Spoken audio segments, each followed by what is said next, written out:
Hello and welcome to Coffee and Catholics, a Catholic women's talk show podcast. I'm Stacy, one of your hosts, and with me I have... Hi, I'm Alicia. I'm Annie. And I'm Lauren.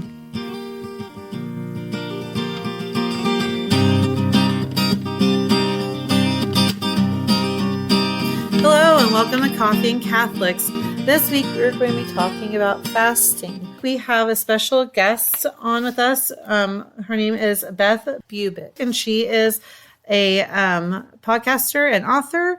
And Beth, did you have anything else you'd like to share with us about yourself? So I am the CEO of the Catholic Fasting Coach, and I am a Catholic fasting coach. So I run a program, and I open it up 6 times a year, and it's open right now, right before Lent. We open up in January, right before Lent, and then 4 other times. And then I also wrote a book called Delay and Pray. I have a podcast, Delay and Pray, and then I have a blog. And you can reach me at thecatholicfastingcoach.com, but a lot of free resources there. But if you want the coaching, you can jump into that program as well. So all exciting things. I'm also the wife of Mike for 35 years, a devout Catholic. And I have 3 adult children who are in the faith and Catholic, very Catholic. 2 are married, each have 2 children. So I have 4 grandchildren and 1 almost to marriage, not quite, but any day now. And if she's listening, any day now.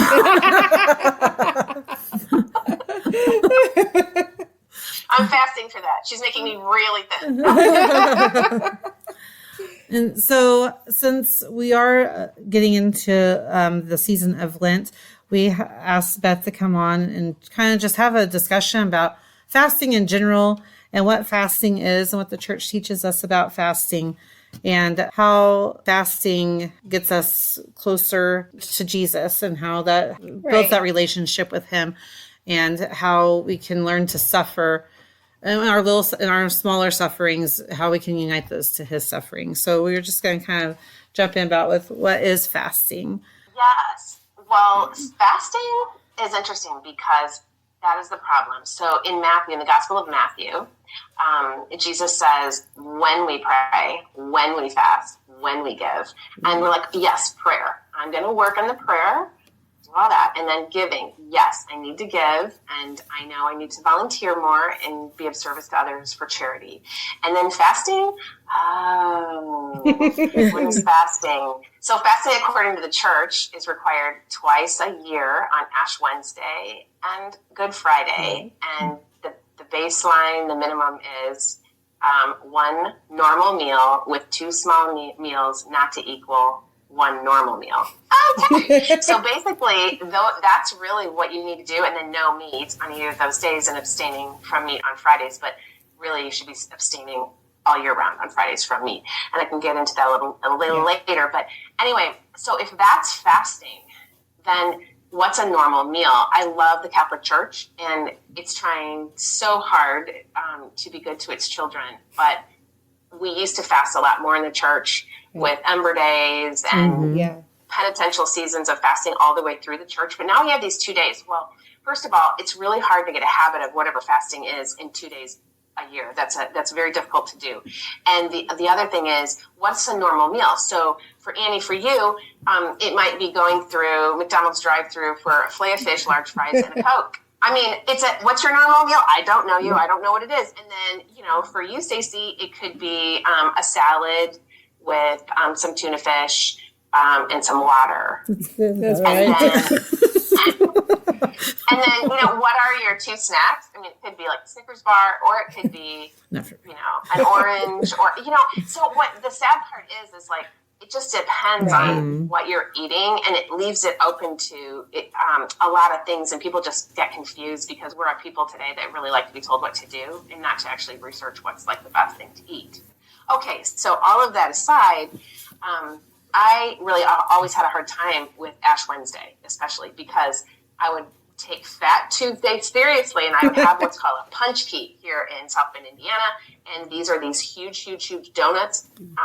And inside are it's like strawberry pie, with the strawberry glaze and all that with the strawberries. And then on top is this whipped cream. And then you dip it all into sugar. And so we're talking, I don't even know how many carbs. I haven't looked it up. So I would eat, and, we'd have these parties at school. I used to be a Catholic school teacher in high school. So we'd have these Fat Tuesday parties. And then, of course, they would bring me one gal. Her dad and mom owned the biggest bakery in South Bend. And so she would bring me extra punchkis, and I would bring them home, and our whole family would just feel so sick because we would eat all this. And then we're supposed to fast the next day. That's really difficult because we have filled our bodies with sugar, which turns into glucose in our system. And when that happens, then you have an insulin response because it's all about the insulin. And then the insulin takes the glucose and it uses it for energy. If we go run a marathon right after the punchki, we go run a marathon, then it starts using it for energy. But if not, then it stores it in our liver, stores it in our muscles as glycogen, and then stores the rest when those are full as fat cells, as fat. And it's like burning kindling versus big logs. And so what happens is your body's like, give me the kindling. I like that. I need more. And your brain's like, that felt really good. That's pleasure. And so it's not only a biology experience, but it's a neurology experience. And then the theology is about gluttony and sloth, because you don't feel very well until you go to the couch. Do you see that whole thing? So now we're supposed to go to Ash Wednesday, foggy from sugar, drunk on sugar.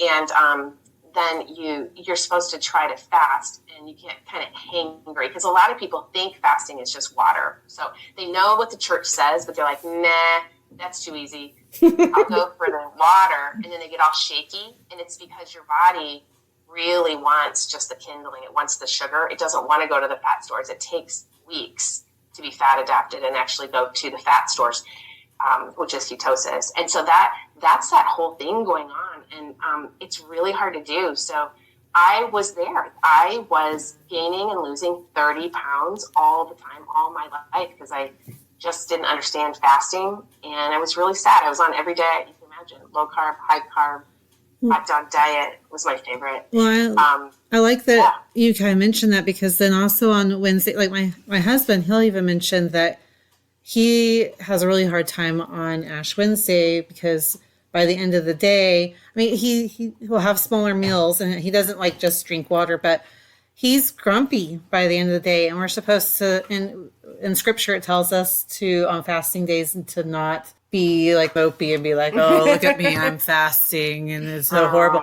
But it's really hard when, you're saying, our bodies we don't know what a normal meal is. So then what does that mean? What is it supposed to look like on fasting days? And we go kind of the other extreme, and our body is like, oh, I can't handle this. And so we get irritable, and we get, like you said, hangry, and we have these, drops in blood sugar and all sorts of things, and we don't know how to handle that. Right. And so, how are we supposed to be fasting, but also be prayerful and not be, be rude to each other on a holy day? Yes, but here's the thing: your husband is completely normal; his body is working. Because the problem with all of that is that.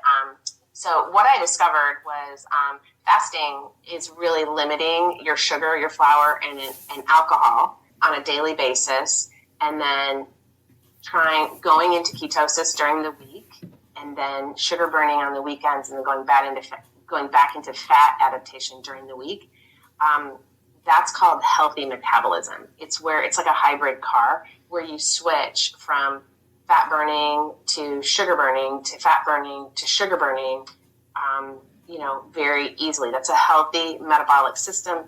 That is a exercising, thinner person with a good metabolism who eats whole food and moderates their eating and drinking.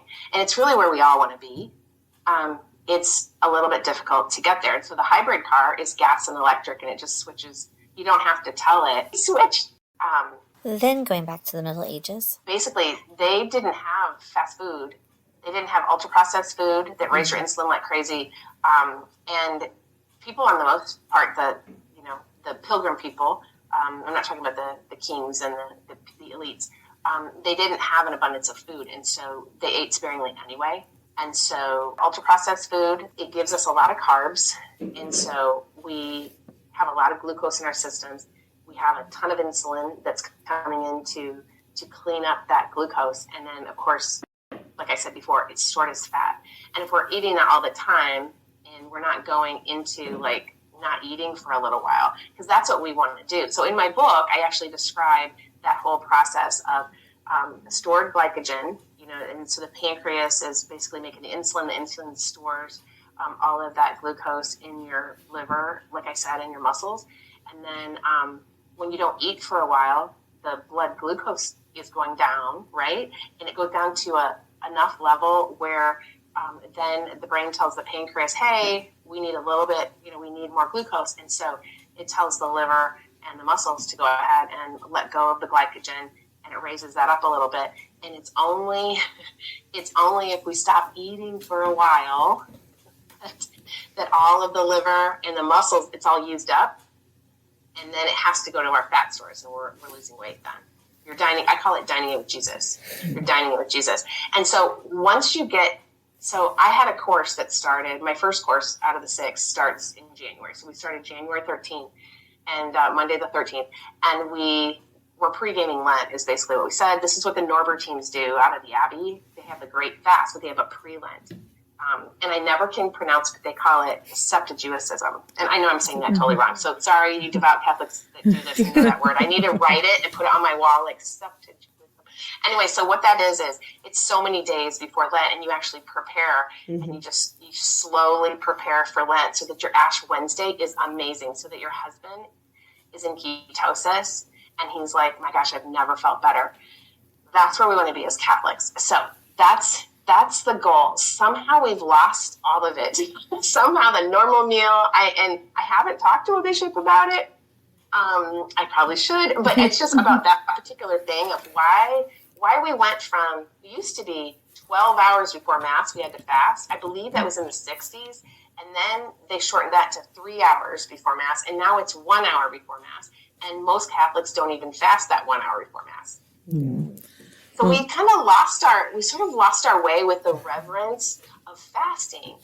And so, but fasting, theologically, what happens is, I call it ketosis to kenosis to theosis. So you empty yourself of food for a little bit, and you literally dine in with Jesus, and you're a little hungry, but not super hungry. And then what happens is, that is ketosis. And then you go into kenosis, which is eliminating your predominant faults and your attachments. So you eliminate that, and then your whole world opens up towards Jesus. And then theosis, he's filling you with his love. It's so much easier. Mm-hmm.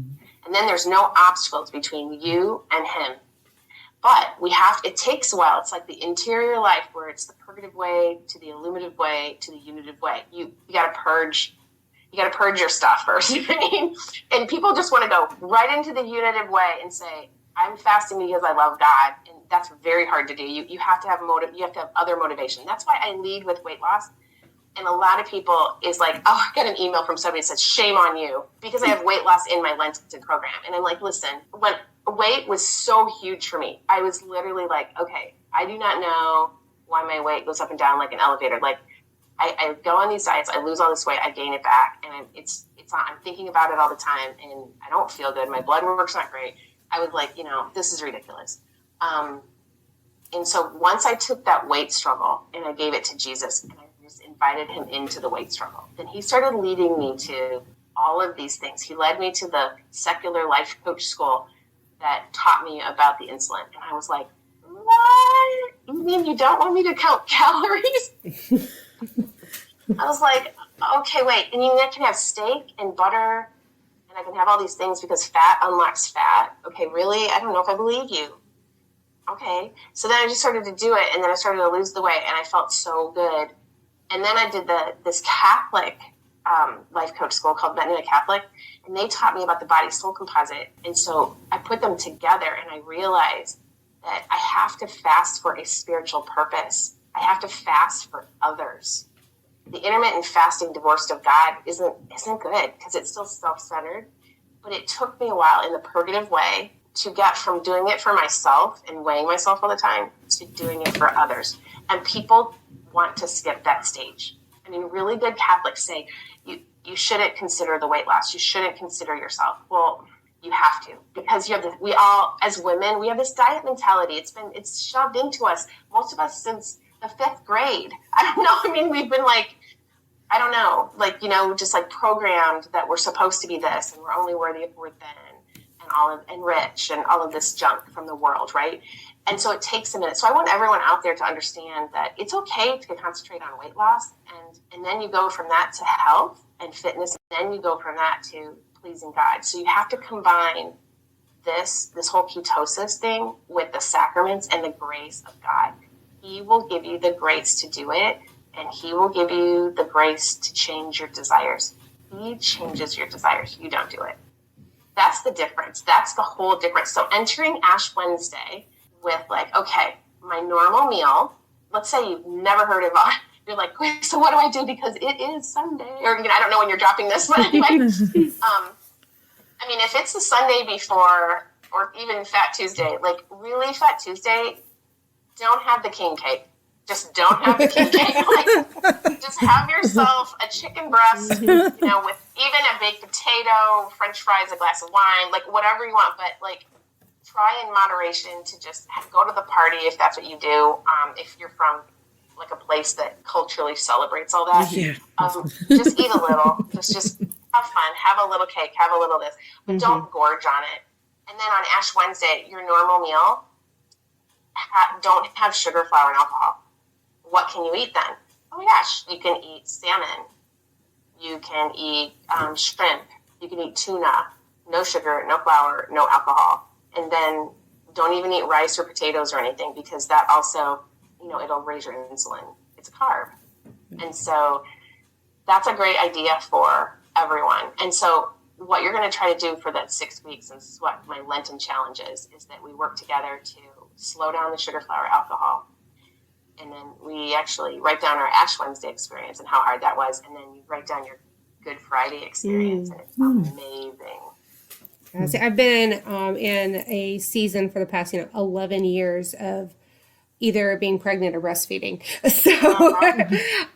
So fasting in general has been kind of like, spotty because of how I need to, the season that I'm in with needing to be able to provide for my kids. But currently I have a 11-month-old. And so I'm like, she's old enough that I actually need to be like, I'm okay to fast. It's like the first time in like 11 years. And it's kind of a weird place to be in because it's been so long since I've been physically like able to really partake in that part of Lent, but I've tried to at other times, like things, but I'm doing we've talked about on this podcast before, a 90-day, like Magnify 90, where one of the things in it is not snacking as part of that. And this is the first, like I've done it several years before, and this is the first year that I have actually taken part in the fasting aspect of it, like the food fasting. I do the fasting of other good things to me, like other things that feel good. But it's definitely, I can see the difference in where, like before I would tell myself, oh, well, I need this snack to take care of, like, because I'm starting to feel like I really need something because I've just nursed the baby, or I'm, and I use that almost as an excuse, even though that is a good excuse and I needed to for my kids, but rather say, okay, I can be hungry for a while. I am okay. My kid is okay. And letting God fill that and a different, I can see the difference in how it's been for my, and the positive, like the positive benefits and the virtues that I'm receiving through this season where I've been able to fast, even not majorly, but just those little fasting times. So, no, I love that. You're just, all it is we start little. That's the thing. We start little. Fasting is a virtue in itself, and that's why we have to cultivate it. We have to cultivate this virtue of fasting. But I want to just touch on the breastfeeding and the big pregnancy. Pregnancy is rough because pregnancy has cravings to it that cannot be explained. Some women have no cravings and they can eat really healthy and Whole30 and all the things, right? I mean, alcohol, no alcohol. That's a no-brainer. But when it comes to sugar and flour, it's different for every woman. Okay, so that I don't take pregnant people into my course because it's just really hard, because that's not a brain, like I can help you if you're not pregnant, because I have the thought model and the way, the ontological man, which is Thomistic. I can literally coach you through a practical model and teach you how to think about your thoughts so that you can choose, even if you have a craving, not to eat the sugar, the flour, or drink the alcohol, okay, out of pregnancy. But when you're pregnant, as I have been, and as my daughters have been, it's not even logical. Like, I can't take them through, because I don't know what this body is doing during pregnancy, and nobody does, which is just so strange in 2025 that my other daughter is so sick. She's sick. So, oh my gosh, she needs help with her other children when she's sick. And she's a nurse practitioner. And so she's like, they're just out by now. So,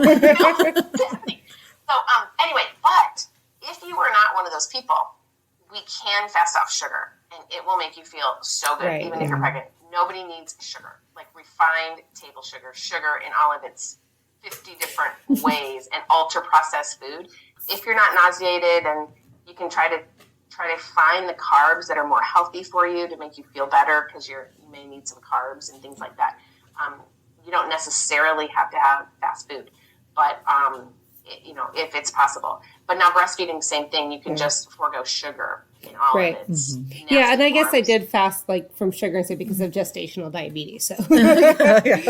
And so you can everyone can do that. Right. So that is wonderful. Now, I am not a doctor. I want to say I don't give medical advice. I just, for educational purposes only, that's what I do. But I am telling you, people in my course and get off of medications. If they're pre-diabetic or they have diabetes, and they lose weight, and they get closer to God, and they have miracles, because most people are praying for, it's usually your husband to be converted, or their adult children back into Mass, back into the church, and they see these miracles happening. Because we all know that one of the reasons why fasting is so hard is because it casts out demons. If you're praying and fasting, by the rite of our baptism, I mean, we can help our family and help block those demons from attacking our family. So that's why it's also so important. It's for us, but more for others than for us. But it takes a while to travel that path, to sainthood, to get there. Yeah. One of the things that I like that you said earlier is how we used to have fasting more often, and I think that, I don't know if it's widely, but I've seen more of a push to go back that way. There's a lot of people who bring up Ember Days a lot now. And then the Pope even, one of the quotes I really liked from him was from a letter that he did a World Day of Prayer and Fasting on the Feast of Our Lady of the Rosary this past year. And one of his quotes was, "Prayer and fasting are the weapons of love that change history." And so I feel like there has been more of a call towards fasting more regularly. Is that Pope Francis? Yes. Yeah. Okay. And so I would like that you had mentioned that. And even right now is that time period, that pre-Lent that you were talking about between Candlemas and Ash Wednesday, that we start getting, more focused on what we're going to be doing to get closer to God during Lent. Even with my own children, the other day we were talking about the 3 pillars of prayer and almsgiving and fasting, and how we're not supposed to this isn't just done at Lent. During Lent, we are forming habits that we are supposed to keep going with throughout the year. This isn't just for 40 days. We're supposed to be building these habits. And then next Lent, after we've built these habits this Lent, next Lent, we are building upon them again. So then we're just continuously growing. We talked about how all of those things help us get closer to Jesus. And sometimes we do fall and don't do those as well, but we have to just keep trying. You start over each day. I think that's the other thing with sometimes fasting or even our prayer life. When we aren't consistent, we feel like we must have failed, and some people try to just give up on it. But it's all about starting over, and God meets us where we're at, and to continue on that journey with Him. and remembering to unite our sufferings with his suffering, because we're not made to do a lot of these things on our own in the first place. We're always called to relationship, whether it's relationship with friends or relationship with our community or relationship with him. Everything is done within relationship. So continuing, our focus, and not always, while we do need to focus on our interior spiritually and how we're growing, it's not supposed to be a self-driven battle, if that makes any sense. Yes. Yes, absolutely. And I think Lent is a wonderful time in community that, all the Catholics are doing the same thing. And there's a special time of grace. It's a period of grace that's enormous that will fill us so that we can fill others. Because we have to be filled with grace to fill other people with grace, right? Mm-hmm. And so one of the ways to step into this is to, I always say there's like 3 ways to have an amazing Lent that I just covered. The first one is to set Lent apart. People at work, people at school who aren't Catholic, non-Catholics should know you are Catholic during Lent. Mm-hmm. I'm not talking about wearing the ashes like for 40 days because we don't do that, but the ashes are the beginning. But then after that, you should possibly go to some daily masses, and you say to work, hey, I'm going to be like 5 minutes late because I have 7:30, mass or whatever. You're eating differently. You're praying a little bit more. You're fasting. So you're going to lunch and you're skipping lunch. And people are like, why are you skipping lunch? Oh, it's Lent and I'm fasting and it's Wednesday and Friday. So that's how I teach it. I teach an eat, fast, feast cycle. And so we eat on Monday, Tuesday, Thursdays, and Saturdays. That means 3 meals, no snacks. And you start intermittent fasting 12 hours. So let's say 7 p.m. to 7 a.m. And then every week we add an hour. So 7 p.m. to 8 a.m., 7 p.m. to 9 a.m. until you can get to like a 16-8. So you're doing intermittent fasting. Then all of a sudden, 1 meal is gone. But it's gone, and you can take it because you're slowly working yourself into ketosis. And then you start moving that 16-8 down a little bit. So instead of stopping the eating at 7 p.m., at 6 p.m., 5 p.m., you're moving it closer to sunrise. And then you're down to 2 meals. Well, once you're at 2 meals, then on Wednesday and Friday, you can do 1 meal. And all of a sudden, the weight's going off, the ketosis is happening, you're getting healthy, your blood work is changing, you're going to get your blood work, and your doctor's like saying, okay, what the heck are you doing? I'm going into ketosis during the week, I'm sugar burning a little bit on the weekend, and then I'm going to ketosis again. And also, I'm trading gluttony and sloth for temperance and diligence. Mm-hmm. It affects your whole life. You can do hard things, you can do more, and then you add a little weight training in there, a little movement and exercise, and pretty soon your kids are looking at you, your adult children, and like, okay, I think I want what she has. And they're pretty astounded by it too. The one thing I wanted to tell you, Stacy, as well, is my daughter does not give her daughter sugar, very little sugar. She goes by she only on the weekends. And so Lily, she's going to be 2 in May. She doesn't have sugar. And that was really hard for me as the Catholic fasting coach, teaching this. I wanted to make her cookies every day because I'm a grandma. Yeah. Because I'm a grandma, and I'm like, it's my thoughts. It's our thoughts. Mm-hmm. And I was like, what is it about me that I want to feed this child sugar all the time? What's that about? Well, the world says, that grandmas should be feeding their grandbabies sugar, candy, letting them do everything. And I'm like, okay, wait. And my daughter had to actually teach me through that. Here, I'm the coach. Mm. I'm teaching her as an adult not to eat sugar, but yet I really want to give this child sugar. And so I had to get coached on that because I had subliminal thoughts that a good grandma feeds her grandchildren sugar. Well, and culturally, one of the ways, looking at several different, first off, here in the United States, we're a culture built off of immigration. And so there's a whole bunch but a lot of cultures, one of the ways that they show love and comfort is through food. Yeah. So Well, you as a grandma want to give your because it's a way of showing love and comfort. I mean, even within the church, like that, it's all around a meal. So yeah, donut Sundays. I mean, I love that. I was thinking the Eucharist. She's thinking Eucharist, like the Jesus at the Last Supper. But yeah, so food is important. Yeah. But what I like about donuts too. What I like about what you're saying, like just with fasting in general, whether it's food or social media or any type of us trying to let go of these attachments that we have in the world. What I like about what you're talking about is having, it's kind of like a guide, because I think that sometimes that's the other thing. Like sometimes we get so overwhelmed, like we want to do something, we want to fast, but we don't know where to start. So having a guide or a step, I do feel like that is very helpful. Like a routine in it. It is helpful. And let me tell you, it is benedicting. Okay, so the model that I teach is actually almost Dominican because it's St. Thomas Aquinas. But the rule of life is this eat, fast, feast. So then the fast on Wednesday and Friday, you can go to one meal or two, no meat, and work out a little more and pray a little more and go to adoration each day. It's kind of interesting how you're slowing down on the food and there's no alcohol during the week, but you can always plan it in. So like some people have to have like a drink on Thursday night or something, like they can't go the whole week. That's fine. Do that, take that desire to adoration, and the Lord will eventually take that away from you. It's just beautiful how he works. Then we get to Sunday with feasting, and we as Catholics have to relearn how to feast, because all of a sudden we get into binging. And when I say binging, I don't mean it from a